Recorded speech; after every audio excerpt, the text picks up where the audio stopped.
Bonjour, c'est Lisande de l'équipe de Saint-Gab News. Nous nous retrouvons aujourd'hui pour une interview exceptionnelle.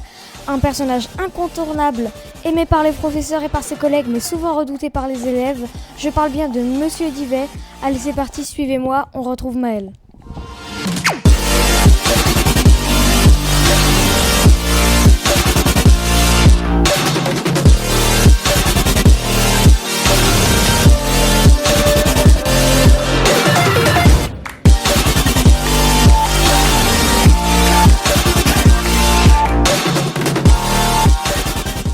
Bonjour Monsieur Divet. Bonjour. Tout d'abord, merci de nous avoir accordé ce temps pour répondre à nos questions. Vous êtes responsable de vie scolaire et cadre d'éducation depuis 19 ans. Vous avez connu différentes évolutions du collège, j'imagine. Et avec notre équipe de Saint-Gab News, nous aimerions vous poser quelques questions. À l'heure où vous avez annoncé cette grande nouvelle qui va venir bouleverser la vie scolaire de Saint-Gabriel. Tout d'abord, 19 ans que vous travaillez au collège Saint-Gabriel, pouvez-vous nous parler de votre métier ou quel a été votre parcours ? Alors mon métier, c'est un métier d'accueil, un métier d'encadrement, un métier d'écoute des élèves, d'être là pour eux, de les accompagner dans leur vie d'adolescent, dans leur parcours scolaire.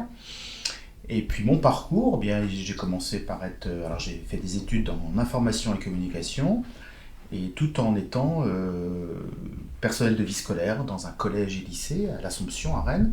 Ensuite, j'ai été responsable de vie scolaire dans un lycée professionnel à Redon. Et puis enfin, je suis arrivé à Saint-Gabriel il y a effectivement 19 ans. Donc vous avez déjà travaillé dans un autre collège ? J'avais travaillé déjà dans un autre collège, alors j'étais pas responsable de vie scolaire, j'étais surveillant. Surveillant ? Oui. D'accord. Pourquoi avez-vous choisi ce métier ? Alors j'ai choisi ce métier parce que j'avais envie de transmettre, de transmettre aux jeunes et puis de les aider à grandir. Voilà, vraiment de les aider à grandir en leur donnant, en essayant de leur donner les bons repères pour grandir dans la société, dans la vie, dans leur vie de tous les jours, dans leur vie familiale, sociale, et puis leur vie scolaire évidemment. Mais c'est surtout l'envie de les guider. J'essaye en tout cas, j'ai essayé. J'essaierai encore plus tard de les guider sur le bon chemin. Voilà. D'accord. Selon vous, quelle est la principale qualité pour exercer votre métier ? Alors là, il y a une des qualités qu'il faut, c'est aimer les élèves, aimer les jeunes, aimer les familles, mais aussi avoir envie de les faire progresser, et puis croire justement en leur capacité d'évoluer. Voilà. Quand vous êtes en collège et qu'un jeune arrive en collège, ben effectivement, il va évoluer, il va grandir, il va sortir du collège en troisième, en jeune adulte presque. Donc voilà, la qualité, c'est aussi une qualité d'écoute, à la fois être bienveillant, être à l'écoute, mais aussi parfois être un peu ferme parce que il faut donner les bons repères. Voilà, éducatif. Quels sont les bons et les mauvais côtés qu'avez-vous apprécié durant toutes ces années ? J'ai apprécié plein de choses. Ce que j'ai bien apprécié, c'est l'ambiance et le travail en équipe à Saint-Gabriel. C'est aussi la relation avec les élèves qui est extrêmement riche. Ça, et les familles, évidemment. Donc, ça, c'est ce que j'ai vraiment apprécié. Après, comme dans tout travail, c'est ce que je dis des fois aux jeunes que je reçois, il y a des moments qui sont, ou des tâches qui sont un peu moins sympas, mais voilà, il y a des fois des lourdeurs administratives, des papiers à remplir, mais ça fait partie du boulot et on le fait avec plaisir lorsqu'on sait que c'est pour l'intérêt de l'élève.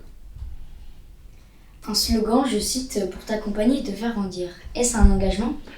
Complètement. En ce qui me concerne, complètement, c'est vraiment le quotidien de mon travail, d'accompagner et de vous faire grandir, d'essayer d'amener ma pierre à l'édifice pour vous guider dans votre monde d'adulte. Beaucoup d'élèves craignent d'être convoqués dans votre bureau. Cela est-il nécessaire pour imposer le respect ? Non, c'est pas nécessaire. Alors, crainte, j'espère que c'est un bien grand mot, parce que je n'ai jamais mangé d'élèves. Par contre, effectivement, c'est, le travail d'éducateur, le travail de responsable de vie scolaire n'est pas un travail où on n'est ni les parents, ni le grand frère, ni le coach sportif, on est éducateur. Donc c'est un positionnement encore différent où eh bien, on se doit d'être dans le respect les uns et les autres. Nous, notre travail d'adulte, c'est de vous respecter, mais vous, vous avez aussi à apprendre le respect vis-à-vis des adultes. Donc j'espère qu'il ne faut pas trop craindre d'être en relation. Et puis, tu sais, en général, au début, il y a peut-être aussi une image qui est dégagée, et puis au fil du temps, au fil que vous grandissez, eh bien, cette image, un petit peu, elle évolue, et heureusement. Ok. Vous avez annoncé un événement qui va marquer le collège Saint-Gabriel. Vous partez. Quel souvenir allez-vous garder ou quel est votre futur projet?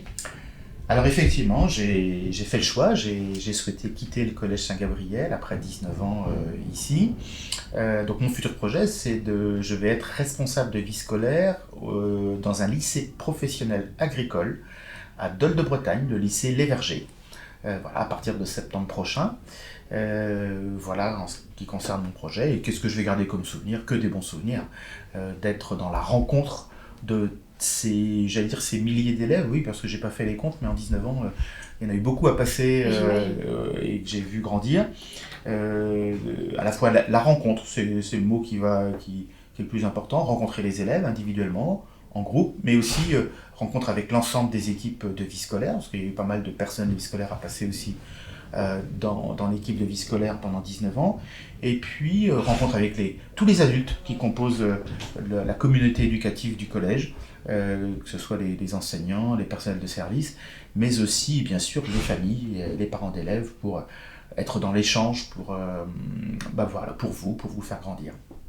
Avez-vous une anecdote à nous raconter?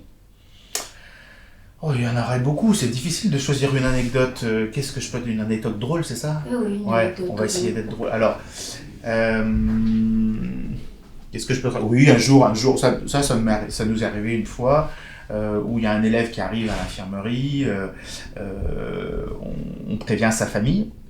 Du moins, on va sur l'ordinateur, on prend les coordonnées de la famille, on appelle la famille, et quand la famille est arrivée pour prendre l'élève en charge à l'accueil, on amène l'élève, et la famille me dit « bah non, c'est pas mon enfant ». Voilà.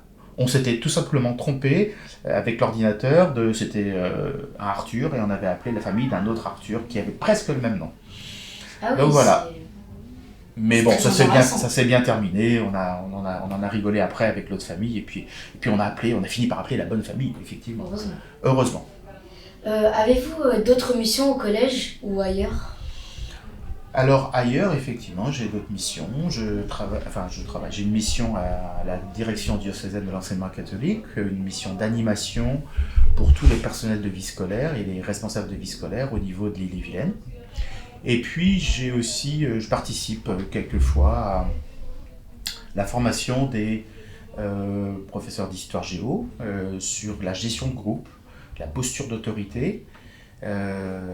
Et puis ça m'est arrivé aussi d'aller faire de la formation pour les responsables de vie scolaire à l'université d'Angers. D'accord. Dans l'année, vous montrez souvent un visage fermé, mais en fin d'année, on vous voit souvent plus proche des élèves, plus ouvert, et beaucoup d'anciens élèves gardent un très bon souvenir de vous. On sait que vous appréciez le foot, mais quelles sont les autres passions que vous avez? Alors effectivement, je suis supporter du Stade Rennais, comme beaucoup d'entre vous. J'aime bien le foot, j'aime bien aussi le VTT, j'essaye de faire un petit peu de VTT régulièrement. Et puis la marche à pied, la randonnée. Et vous le faites où? Alors la randonnée, j'ai commencé à parcourir le GR34, le sentier des douaniers en Bretagne depuis 1 ou 2 ans. Donc je le fais par étapes régulièrement. Voilà. Pouvez-vous nous parler du coup du GR34? Eh bien justement, c'est ce circuit de randonnée qui longe toute la Bretagne, qui fait 2000 km. Et j'ai entrepris de le faire par étapes, il y a 2 ans je crois, pour vraiment continuer de découvrir et redécouvrir la jolie Bretagne que nous avons. Voilà. D'accord. Merci pour cette interview, c'était Maï de Saint-Gabriel News. Merci. Merci, au revoir. Merci à toi. Au revoir.